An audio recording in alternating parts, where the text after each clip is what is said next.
Hello friends, मेरा नाम है मेहुल शर्मा और आपका स्वागत है मेरी इस नई वीडियो में। चलिए शुरू करते हैं।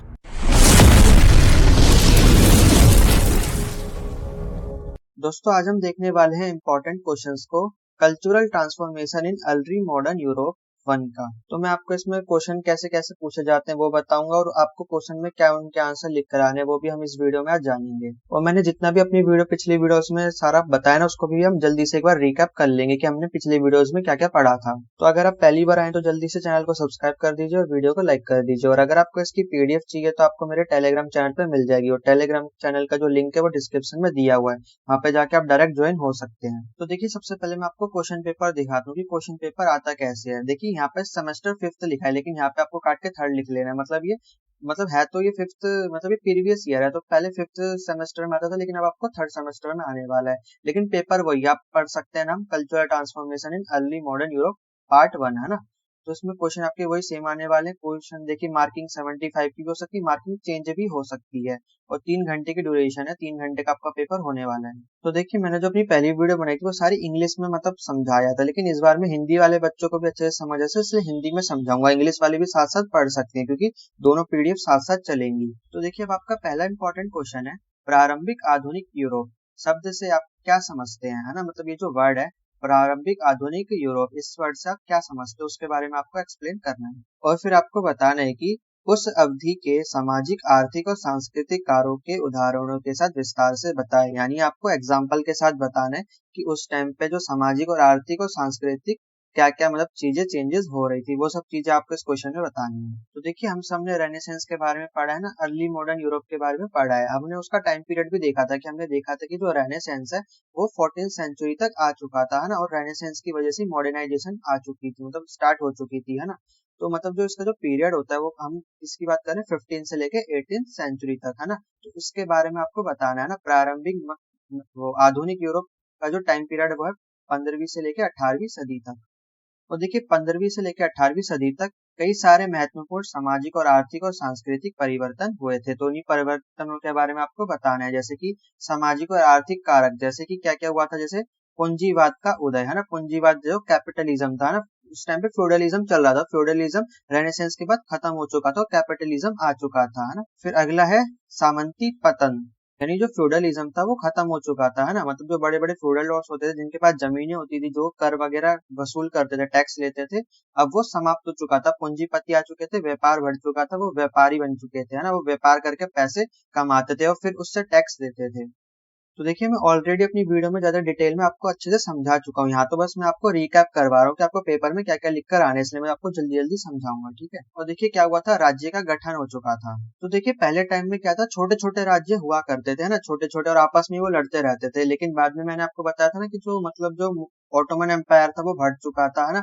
और वो कब्जा करने लगा था यूरोप की जमीन पर। तो यूरोप ने क्या करा, फिर अपने आप को इकट्ठा करना स्टार्ट करा और बड़े बड़े देश बनने लग गए, जैसे स्पेन, पुर्तगाल, है ना, जर्मनी, फ्रांस, ऐसे बड़े बड़े जो जो देश थे वो बनने लगे थे। और फिर देखिए, इसकी वजह से क्या हुआ कि अन्वेषण और उपनिवेशीकरण बढ़ा। अब ये दोनों क्या है, देखिए, एक्सप्लोरेशन और कोलोनाइजेशन। जैसे मैंने आपको पढ़ाया था कि जब ये आ चुका था रेनेसेंस, उसके बाद में जो मॉडर्नाइजेशन आया था, तो लोगों के पास काफी आधुनिक तकनीक आ चुकी थी, है ना। वो बड़े बड़े शिप बनाने लग गए थे और दूसरे देशों पे जाके कब्जा करने लगे थे, अपनी कॉलोनीज बसाने लग गए थे, है ना। और जैसे कि जो कोलंबस था उसने अमेरिका को ढूंढ लिया था, वहां पे भी अपनी जो कॉलोनाइजेशन है वो स्टार्ट कर दी थी, है ना। फिर पुर्तगाल, उसने पूरे अफ्रीका पे मतलब अपना कंट्रोल जमा रखा था, कंट्रोल अफ्रीका पे कॉलोनाइजेशन स्टार्ट कर दी थी, है ना। वो सब चीजें यहाँ पे आपको लिख देंगे, ठीक है। अब देख लेते हैं हम सांस्कृतिक कारक यानी कल्चरल फैक्टर्स क्या क्या थे। जैसे कि पुनर्जागरण, है ना। अर्ली मॉडर्न, जब मॉडर्नाइजेशन तभी आया जब रेनेसेंस हुआ था ना, पुनर्जागरण हुआ था, है ना। रेनेसेंस का मतलब क्या है, पुनर्जागरण, यानी मतलब जो पहले जो कला थी, साहित्य थी, लिटरेचर थी, पेंटिंग वगैरह, संगीत वगैरह, उनका पुनर्जागरण हो रहा था, है ना। वो रीडेवलप हो रहे थे। तो देखिए, अगला क्या था, सुधार यानी रिफॉर्म्स, है ना। कई सारे रिफॉर्म्स लाए गए थे, है ना।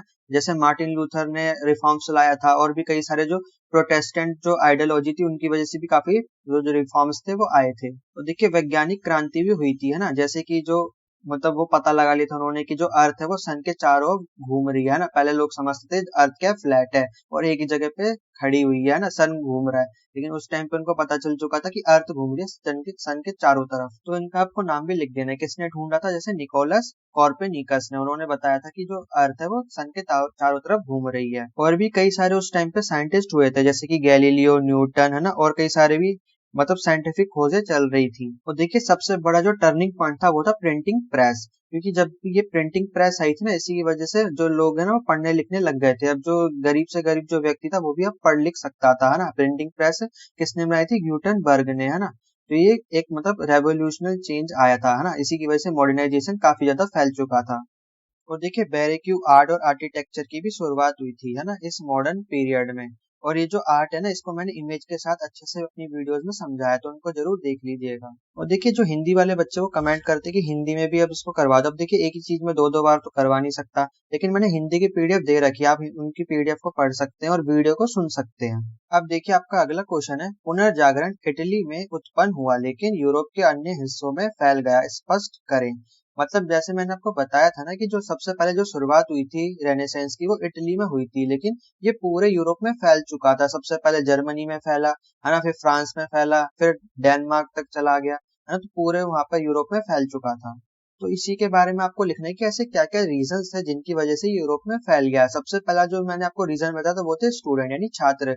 वो क्या थे, वो इटली में पढ़ने के लिए आए थे।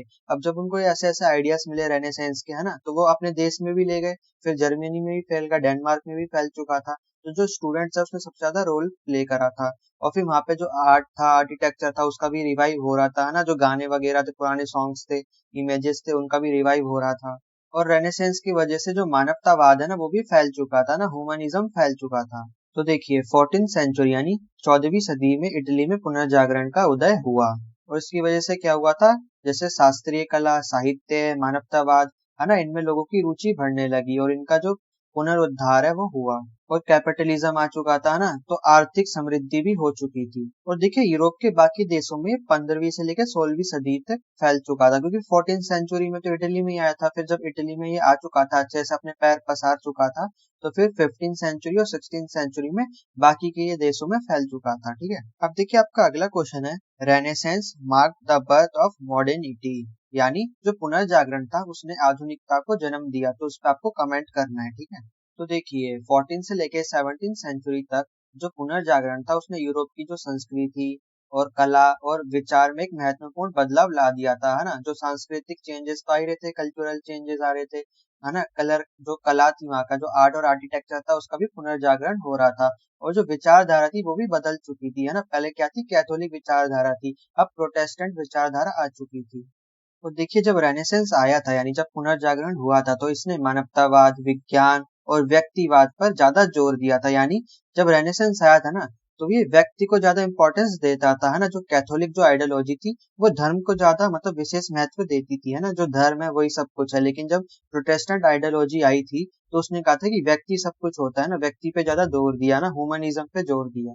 और देखिए जैसे कल्चरल का रीबर्थ हुआ यानी जब सांस्कृतिक पुनर्जागरण हुआ था, तो जो मध्ययुगीन जो परंपराएं थी ना उनको इसने चुनौती दी। मध्ययुगीन परंपरा मतलब जो कैथोलिक आइडियोलॉजी फैली हुई थी, वो जो रिलीजन को ज्यादा महत्व देते थे, जो उनकी जो प्रथाएं होती थी वो काफी ज्यादा हार्ड होती थी, है ना। मतलब उसमें काफी ज्यादा वैल्यू दी जाती थी रिलीजन को, ह्यूमन को कुछ समझा नहीं जाता था। तो जब कल्चरल रीबर्थ हुआ, है ना, जो संस्कृति थी उसका पुनर्जागरण हुआ, तो इसने जो आइडियोलॉजी थी कैथोलिक आइडियोलॉजी उसको चैलेंज करा। तो देखिए रेनेसेंस की वजह से बौद्धिक जिज्ञासा को बढ़ावा मिला, है ना। विज्ञान, कला, शासन में प्रगति हुई।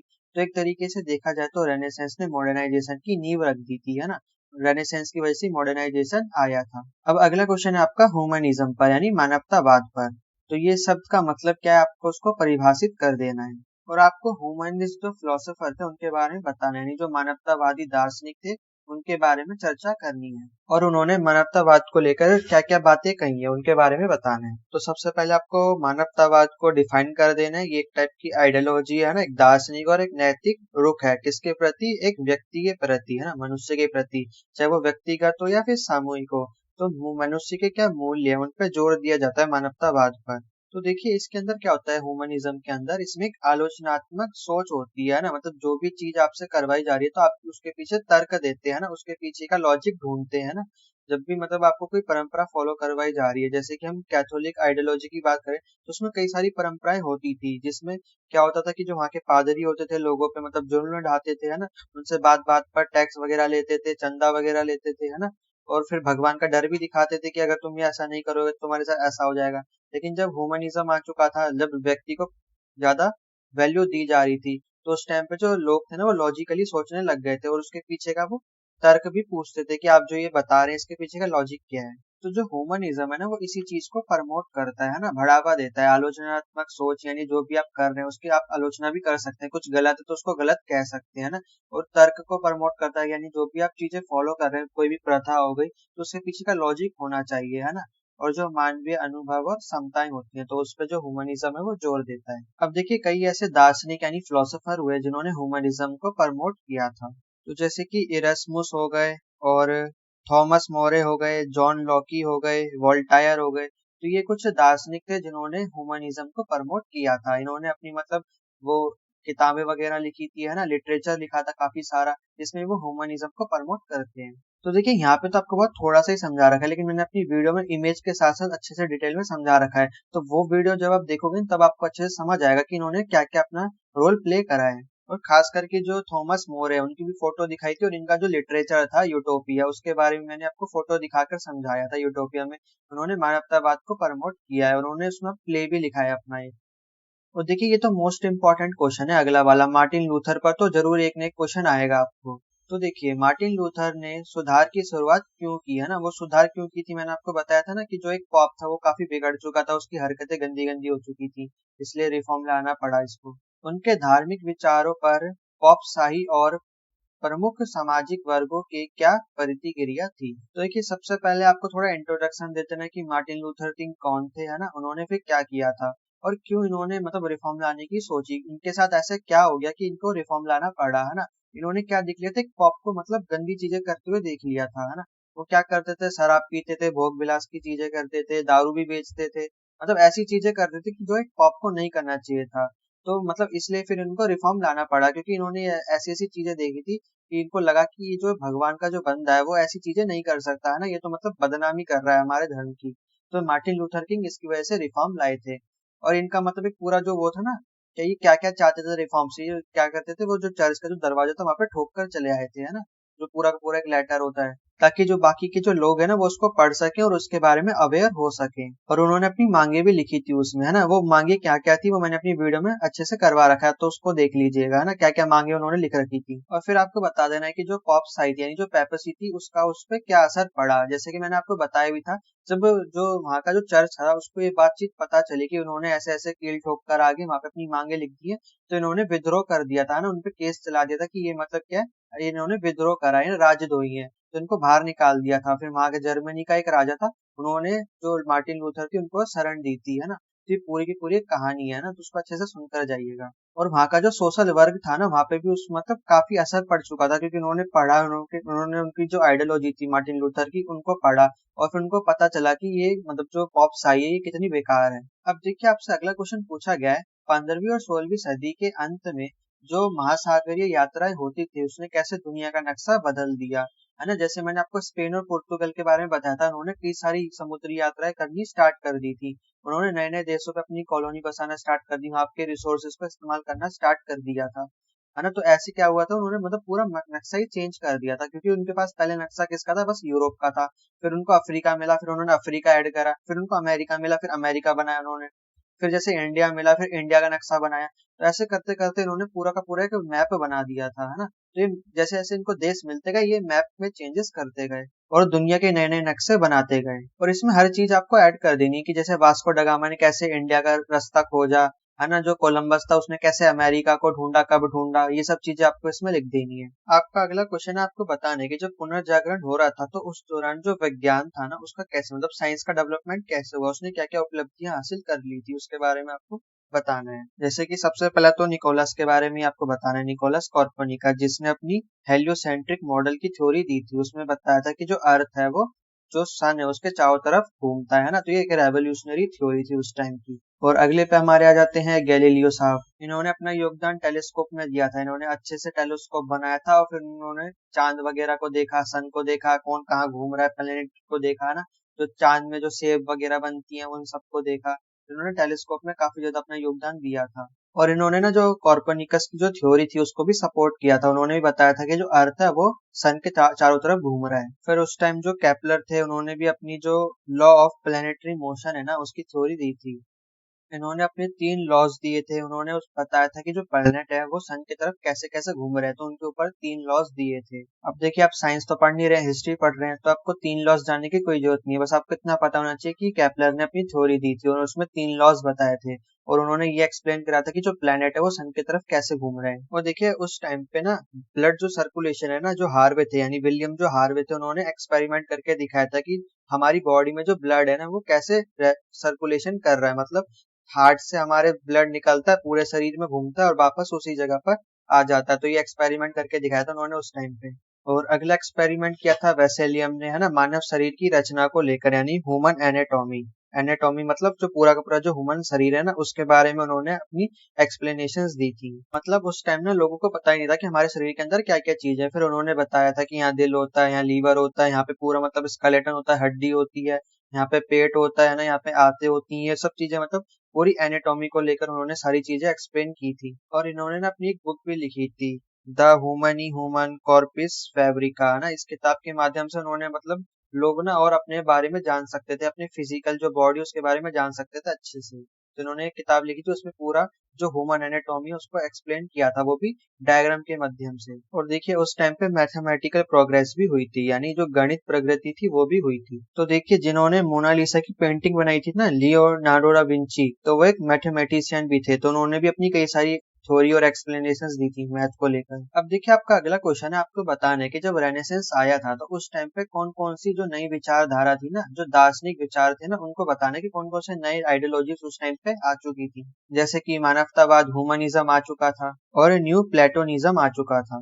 तो देखिए, आपने प्लेटो के बारे में सुना होगा ना, जो एरिस्टोटल, प्लेटो थे, ये मतलब फिलोसोफर थे, दार्शनिक थे। तो जो न्यू प्लेटोनिज्म है ना, इसमें क्या था कि जो प्लेटो था ना उसकी जो विचारधारा थी उसी को मतलब इन्होंने रिन्यू कर दिया था, है ना, मतलब इसका भी पुनर्जागरण कर दिया था आइडियोलॉजी का। तो ये न्यू प्लेटोनिज्म हो गया था। तो ये आइडिया भी रेनेसेंस के बाद उभर कर आया था। और एक नई आइडियोलॉजी आई थी, मैचिवेलिनिज्म। शायद मेरी प्रोनाउंसिएशन थोड़ी गड़बड़ हो सकती है, लेकिन आप समझ जाइएगा, ठीक है। तो देखिए, एक फिलोसोफर थे निकोलो मैचिवेली, इन्होंने अपनी एक किताब लिखी थी द प्रिंस। तो उन्होंने उसमें मतलब मेनली नए नए आइडियोलॉजी दी थी, अपने नए नए आइडियाज दिए थे। उनकी जो किताब थी ना द प्रिंस, मेनली वो पावर पे फोकस करती थी, यानी जो राजा होता था वो अपनी पावर को मेंटेन करने के लिए क्या क्या चीजें उसको करनी चाहिए थी, तो उन्होंने अपनी बुक में बताया था। और उस टाइम पे एम्प्रिसिज्म और साइंटिफिक रेवोल्यूशन आया था। एम्प्रिसिज्म मतलब अनुभववाद और वैज्ञानिक क्रांति। तो जैसे कि मैंने आपको अभी बताया था कि वैज्ञानिक क्रांति आई थी रेनेसेंस में, है ना। वैज्ञानिक क्रांति में जो निकोलस थे उन्होंने मतलब ये साबित कर दिया था कि जो अर्थ है वो घूम रही है सन के चारों तरफ, है ना। और फिर जो गैलीलियो थे उन्होंने भी उस चीज का सपोर्ट किया था। लेकिन उस टाइम पे क्या था कि जो कैथोलिक आइडियोलॉजी थी वो ऐसा नहीं मानती थी। वो तो मानती थी कि जो अर्थ है वो चपटी है, सन मतलब ऊपर नीचे होता रहता है, जो अर्थ है वो एक जगह पे रुकी हुई है ना। ऐसी मतलब जो पुरानी विचारधारा थी वो सब मानते थे। लेकिन जब साइंटिफिक रेवोल्यूशन आया, लोगों को जब ये नई नई चीजें पता चली ना, तो ये फिर उन आइडियोलॉजी का विरोध करने लगे। उन्होंने कहा कि ऐसा कुछ भी नहीं होता है, अर्थ घूमती है सन के चारों तरफ, है ना, सन एक जगह पर है ना। और देखिए, अगर किसी ने भी थोड़ी बहुत साइंस पढ़ी होगी तो उसको ये भी पता होगा कि जो सन है ना वो भी एक जगह पर नहीं रुका हुआ। उस टाइम पे तो लोग मानते थे सन एक ही जगह पर रुका है, लेकिन अब ये पता चला है कि सन भी क्या है, घूमता है, वो पूरे गैलेक्सी के चारों तरफ चक्कर लगाता है। अब देखिए, आपका अगला क्वेश्चन है, धार्मिक सुधार के आर्थिक और सांस्कृतिक प्रभाव पर चर्चा करें। यानी जब रेनेसांस में जब रिलीजियस रिफॉर्म्स आए थे ना, तो उसमें कल्चरल और इकोनॉमिक क्या क्या इम्पैक्ट पड़ा था वो हमें बताएंगे। तो देखिए, सबसे पहला है आर्थिक प्रभाव, यानी इकोनॉमिक इम्पैक्ट क्या पड़ा रिलीजियस रिफॉर्म्स का। तो देखिए, जब रिलीजियस रिफॉर्म्स आए थे ना, तो चर्च की जो मतलब एक धौस थी ना वो खत्म हो चुकी थी, है ना। तो चर्च का जो प्रभाव था उसमें गिरावट आई थी। तो देखिए पहले क्या होता था कि जो चर्च की पावर थी ना वो राजा के बराबर होती थी। मतलब राजा को कोई फैसला लेना होता था ना तो पहले चर्च का जो पादरी होता था उससे पूछना पड़ता था। मतलब राजा के बराबर पावर होती थी, इतना मतलब उसका प्रभावशाली इम्पैक्ट था। लेकिन जैसे रेनेसेंस आया उसका जो प्रभाव है वो कम होने लग गया। अब लोग अवेयर होने लग गए थे और जितनी भी जो कैथोलिक प्रथाएं थी उसके खिलाफ बोलने लगे थे और उसके पीछे का लॉजिक पूछते थे कि आप जो करवा रहे हैं इसके पीछे का लॉजिक क्या है ना। सब लोग ना अच्छे मतलब लॉजिकल थिंकिंग करने लग गए थे। और जैसे कि जो मार्टिन लूथर था उसने जब रिफॉर्म्स लाया था उसकी वजह से भी लोग ना काफी ज्यादा अवेयर हो चुके थे। तो इन सब कारणों की वजह से जो चर्च का जो प्रभाव है ना उसमें काफी ज्यादा गिरावट आ चुकी थी। और अगला इम्पैक्ट था पूंजीवाद का उदय, यानी कैपिटलिज्म आ चुका था और जो फ्यूडलिज्म था वो खत्म हो चुका था। और अगला इम्पैक्ट था धन का पुनर्वितरण, यानी सारी जो जमीन थी और जो जितना भी पैसा था वो सब चर्च के पास था ना। मतलब जो स्टेट के पास से ज्यादा जमीन तो चर्च के पास होती थी। वो बात बात पे जमीन मांगते थे, है ना। कोई भी प्रथा होती थी उस पे भी जमीन मांग लिया करते थे। तो ये इससे क्या हुआ था कि मतलब एक ही जगह पर सारा जो धन था वो केंद्रित हो चुका था। तो वह जब रिफॉर्म्स आया है ना, फिर जब उसका प्रभाव कम हो चुका था चर्चेस का, तो राजा ने क्या करा, चर्च से जमीन छीन ली। और जो छीन कर फिर क्या करा, उनको किसानों में बांट दिया, है ना। जो बड़े बड़े जो ऑफिसर्स होते थे, सेनापति होते थे, उनको देना स्टार्ट कर दिया, है ना। तो मतलब जो धन का है ना वो पुनर्वितरण स्टार्ट कर दिया। अब देखिए सांस्कृतिक यानी कल्चरल इम्पैक्ट क्या रहा। तो देखिए पहला इम्पैक्ट था धार्मिक बहुलवाद यानी प्लूरलिज्म। तो देखिए रिफॉर्म्स आने के बाद जो क्रिश्चियनिटी थी वो दो सेक्ट्स में बट चुकी थी, कैथोलिक और प्रोटेस्टेंट, है ना। जब क्या हुआ था, राजाओं का युद्ध हुआ था आपस में धर्म को लेकर, जो मैंने अपनी वीडियोस में बता भी रखा है ना। जो राजकुमार थे उन्होंने मतलब क्या करा था कि जो प्रोटेस्टेंट जो है ना उसको अलग से धर्म बना दिया था, एक अलग क्रिश्चियनिटी के अंदर सेक्ट बना दिया था।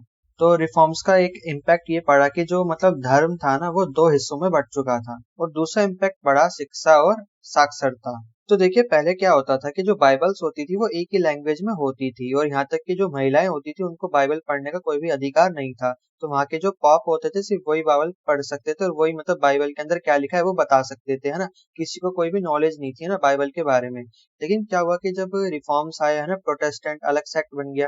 तो जो प्रोटेस्टेंट आइडियोलॉजी थी वो पर्सनली मतलब जोर देती थी कि जो बाइबल है वो हर लैंग्वेज में होनी चाहिए ताकि जो हर बंदा वो पढ़ सके कि उसके अंदर लिखा क्या हुआ है। तो देखिए इसकी वजह से क्या हुआ कि जैसे प्रिंटिंग प्रेस भी आई चुकी थी, है ना। प्रिंटिंग प्रेस से जो बाइबल की छपाई है वो मतलब जो हर बंदा है, छोटे से छोटा बंदा भी बाइबल पढ़ सकता था, वो भी अपनी लैंग्वेज में, और उसको ये पता चल सकता था कि बाइबल के अंदर क्या लिखा हुआ है। अब ऐसे में क्या होता था कि जब सबको नॉलेज हो जाती थी, सबको मतलब पता था कि बाइबल के अंदर भगवान ने क्या कहा है, तो जो भी पॉप है ना वो अपनी दादागिरी या मनमानी नहीं कर सकता था। तो दूसरा इम्पैक्ट ये पड़ा कि जो लोग थे ना वो अब एजुकेटेड हो चुके थे। और अगला इम्पैक्ट पड़ा कला और वास्तुकला यानी आर्ट और आर्किटेक्चर पर। तो देखिए इम्पैक्ट कैसे पड़ा। जो पहले के जो आर्ट और आर्किटेक्चर हुआ करते थे वो सिर्फ मेनली जीसस के ऊपर होते थे। मतलब जो मूर्तियां बनती थी वो जीसस की होती थी। चर्चेस बनते थे उसमें भी मतलब जो धर्म है ना उसके प्रति आर्ट और आर्किटेक्चर हुआ करता था, पेंटिंग वगैरह भी। लेकिन जब रिफॉर्म्स आ चुके थे यार, अलग से प्रोटेस्टेंट जो सेक्ट है वो बढ़ चुका था। जो प्रोटेस्टेंट आइडियोलॉजी थी वो ह्यूमनिज्म पे ज्यादा जोर देती थी। तो उन्होंने जो भी मतलब आर्ट और आर्किटेक्चर बनाया ना वो ह्यूमनिज्म से प्रेरित थे। जो भी मूर्ति बनाई, जो भी स्टैचू बनाए, जो भी पेंटिंग बनाई, उसमें मेनली जो ह्यूमंस थे उनको दर्शाया गया था। तो देखिए अगला इम्पैक्ट पड़ा था मूल्यों का परिवर्तन, है नहीं। मतलब जो वैल्यूज थी उनमें भी चेंजेस आ चुके थे। तो देखिए प्रोटेस्टेंट रिफॉर्म्स के बाद जो वैल्यूज थे उसमें काफी सारे चेंजेस आ चुके थे। जैसे कि व्यक्तिवाद आ चुका था, व्यक्तिगत जिम्मेदारी, ईश्वर के साथ सीधा संबंध, है ना। ये सब जो विचारधारा थी इस पे मतलब मेनली जो वैल्यूज थी वो केंद्रित थी। अब देखिए पहले क्या होता था, लोग सिर्फ चर्चेस में पूजा करते थे, कोई भी घर पे अपनी पूजा नहीं कर सकता था, है ना। सिर्फ चर्चेस में जाकर ही लोग जीसस की पूजा कर सकते थे। लेकिन जब रिफॉर्म्स आए तो लोगों को मतलब ये भी पता चला कि हम घर से भी पूजा कर सकते हैं। फिर लोगों ने चर्चेज में जाना छोड़ दिया, मतलब जाते थे लेकिन उतना नहीं जाते थे, अब घर से ही वो पूजा कर सकते थे क्योंकि अब रिफॉर्म्स आ चुका था। और व्यक्तिवाद पे भी ज्यादा जोर देने लगे, यानी ह्यूमनिज्म पे ज्यादा ज्यादा जोर देने लगे, यानी ह्यूमंस के भी राइट हो सकते हैं ना। व्यक्ति के बारे में लोगों ने सोचना स्टार्ट किया। अब आपका अगला क्वेश्चन है, प्रोटेस्टेंट संप्रदायों ने उत्तरी यूरोप में किस प्रकार नए सांस्कृतिक परिवर्तन लाए। अब देखिए नॉर्थ यूरोप की बात हो रही है तो आपने अगर मैप देखा होगा तो उसमें क्या आता है, नॉर्थ यूरोप में नॉर्वे, स्वीडन, डेनमार्क, है ना। जर्मनी का ऊपर का एरिया, फ्रांस का ऊपर का एरिया। तो वहां पे उसकी बात हो रही है कि वहां पर जो प्रोटेस्टेंट धर्म था वो कैसे फैल चुका था और उन्होंने क्या क्या चेंजेस वहां पे लाए। तो देखिए जो प्रोटेस्टेंट रिफॉर्म था ना वो एक टाइप का गेम चेंजर था। और ये रिफॉर्म किसकी वजह से आता है, मार्टिन लूथर की वजह से। क्योंकि उन्होंने अपनी जो 95 थीसिस थी ना वो गेट पे ठोक कर आ गए थे। फिर लोगों ने उन थीसिस को पढ़ा और फिर वो चर्च के विरोध में खड़े हो गए, रेवोल्यूशन के मतलब आंदोलन करने लग गए थे, रेवोल्यूशन लाने के चक्कर में लग गए। तो देखिए एक कारण तो ये हो गया रिफॉर्म लाने का। अब देखिए दूसरा कारण क्या था कि जो जो बाइबल थी वो एक ही लैंग्वेज में थी, लेकिन जब प्रोटेस्टेंट सेक्ट अलग हो चुका था तो उन्होंने क्या करा कि जो बाइबल की इंटरप्रिटेशन है ना वो हर लैंग्वेज में कर दी थी, है ना। ग्रीक लैंग्वेज में अलग कर दी, इंग्लिश में अलग कर दी थी, फ्रेंच में अलग कर दी थी, जिससे क्या हुआ कि हर लोगों को जो बाइबल के अंदर लिखा है वो पता चल गया था। फिर उन्हें ये भी पता चल गया था कि कौन सा पोप धोखा कर रहा है, कौन सा पोप सही है। अब देखिए हर लैंग्वेज में जो बाइबल है उसको प्रिंट करने का ये फायदा हुआ कि लोग अब एजुकेटेड हो चुके थे, लोगों को सही और गलत का मतलब पता चल गया था, है ना। और फिर जो लोग थे ना वो बंधे हुए फील नहीं कर रहे थे, क्योंकि उनको पहले ऐसा फील होता था कि अगर हम पूजा पाठ नहीं करेंगे तो हमारे ऊपर कोई संकट आ सकता है ना, और हमें चर्च में जाकर ही पूजा करनी पड़ेगी। लेकिन जब उन्होंने बाइबल पढ़ी तो उन्हें ये पता चला कि हम ईश्वर की पूजा घर से भी कर सकते हैं। उन्होंने फिर चर्च में जाना कम कर दिया ना, चर्च में जाना कम कर दिया, घर से वो जीसस की पूजा करने लगे। और इससे क्या हुआ कि जो चर्चेस का जो प्रभाव था वो भी कम हो गया। तो देखिए जब प्रोटेस्टेंट आइडियोलॉजी फैल चुकी थी तो लोगों ने फिर जो कैथोलिक जो ट्रेडिशनल जो प्रैक्टिसेस होती थी ना उनको करने से भी मना कर दिया, क्योंकि वहां पे काफी हार्ड ऐसी मतलब प्रैक्टिसेस होती थी जो मतलब आम व्यक्ति नहीं कर सकता। तो ऐसे में जो लोग हैं उन्होंने मतलब आंदोलन करके इन सब चीजों को हटा दिया, और उन्होंने जो मतलब जो चर्चेस फोर्स करते थे ना उनके खिलाफ आंदोलन करा, और उन्होंने कहा कि आप ऐसे किसी को फोर्स नहीं कर सकते। तो देखा जाए तो प्रोटेस्टेंट आइडियोलॉजी की वजह से जो रिलीजन था उसमें काफी सारे चेंजेस आ चुके थे, यहाँ तक कि जो जितनी प्रैक्टिस हुआ करती थी आधी से ज्यादा प्रैक्टिस को तो लोगों ने मतलब करना ही छोड़ दिया था, लेकिन जो कुछ मेन मेन जो प्रैक्टिसेस थी वो अब भी लोग किया करते थे। लेकिन जो मोस्टली जो प्रैक्टिसेस थी जो हार्ड हुआ करती थी लोगों ने उसको त्याग दिया। और देखिए एक चीज और होती थी कि मतलब जो बड़े बड़े पॉप हुआ करते थे, बड़े बड़े चर्चेस के, वो क्या करते थे कि जो पोस्ट हुआ करती थी ना, जैसे कि बिशप्स की पोस्ट होगी, प्रीस्ट की पोस्ट होगी, तो उनको पैसों के बदले में, जमीन के बदले में बेच दिया करते थे, है ना। तो ऐसे में इस चीज पर भी रोक लग गई थी ना प्रोटेस्टेंट के बाद। तो उन्होंने क्या करा था कि जो मतलब जो ये ऐसी पोस्ट हुआ करती थी बिशप्स की और प्रीस्ट की, ये अब डेमोक्रेटिक हो चुकी थी। अब लोग जिसको चाहे उसको वो प्रीस्ट या बिशप्स बना सकते थे, है ना। डेमोक्रेटिक हो गया था, मतलब वोटिंग की जाती थी किसको पोस्ट दी जाएगी। लेकिन पहले ऐसा नहीं होता था, तो इस प्रथा का भी एंड कर दिया गया। और देखिए जो पादरी हुआ करते थे जो मतलब ईश्वर और व्यक्ति के बीच में मतलब एक जो बिचौलिए होती है ना उनका काम करते थे, कि मतलब अगर तुम्हें भगवान से कुछ मांगना है, तुमसे भगवान से कुछ प्रे करनी है, तो तुम्हें पहले बिशप के पास या फिर प्रीस्ट के पास, पादरी के पास जाना पड़ेगा, है ना। फिर पादरी रिक्वेस्ट करेगा भगवान से, फिर तुम्हारी कोई मनोकामना पूरी होगी। तो ये जो पूरी प्रथा थी ना इसको खत्म कर दिया गया। अब जो लोग थे वो डायरेक्ट भगवान से प्रे कर सकते थे और उनसे कुछ भी विश मांग सकते थे, है ना। और उनको चर्च में जाने की जरूरत नहीं, वो घर पे बैठे बैठे ना पूजा पाठ कर सकते थे। तो ये सारे कुछ इम्पैक्ट या चेंजेस थे जो प्रोटेस्टेंट सेक्ट की वजह से यूरोप में आए थे। अब देखिए मैं आपको दो चार टॉपिक बता रहा हूँ, उनको अच्छे से पढ़ के चली जाइएगा। सबसे पहला तो है रेनेसेंस के बारे में पूरा पढ़ लीजिएगा, और दूसरा जो समुद्री यात्रा करी थी ना स्पेन और पुर्तगाल ने, जो नए नए देशों को खोजा था, वो वाला टॉपिक एक बार अच्छे से कर लेना। और तीसरा है मार्टिन लूथर वाला, उसको अच्छे से कर लेना। और तीसरा है जो वैज्ञानिक जो खोजे हुई थी ना रेनेसेंस के टाइम पे, वो वाला टॉपिक एक बार अच्छे से कर लेना। और जो कैथोलिक और प्रोटेस्टेंट के बीच में मतलब क्या चीजें चली, ये वाला टॉपिक एक बार कर लेना कि प्रोटेस्टेंट की वजह से क्या क्या चेंजेस हुए थे। तो ये जो 3 4 5 6 टॉपिक है ना बस ये ज्यादा इंपॉर्टेंट है, इन्हीं से क्वेश्चन आने वाला है, ठीक है। और ऊपर जो मैंने आपको क्वेश्चन आंसर दिए है ना, वो जो क्वेश्चन पेपर दिया प्रीवियस ईयर, उसके भी क्वेश्चन एक बार पढ़ के उनको भी कर लीजिएगा, ठीक है।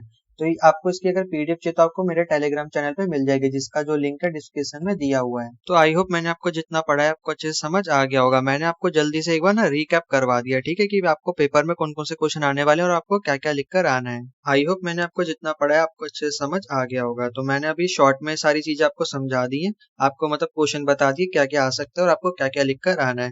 अब आपको डिटेल में जानना है तो आप मेरी वीडियोस पहले वाले देख सकते हैं, पूरी की पूरी प्लेलिस्ट की लिंक भी आपको डिस्क्रिप्शन में मिल जाएगी। तो वीडियो अगर आपको अच्छी लगी है तो इसको शेयर करना ना भूलिएगा, क्योंकि पेपर पास में ही है। जल्दी से अपने दोस्तों के साथ इसे शेयर कर दीजिए और अपने ग्रुप में भी इसको डाल दीजिए। तो पहली बार आए तो जल्दी से चैनल को सब्सक्राइब कर दीजिए और वीडियो को लाइक कर दीजिए और कमेंट करके बताइए वीडियो आपको कैसी लगी। मैं मिलता हूँ आपको इसकी नेक्स्ट वीडियो में, तब तक के लिए जय हिंद।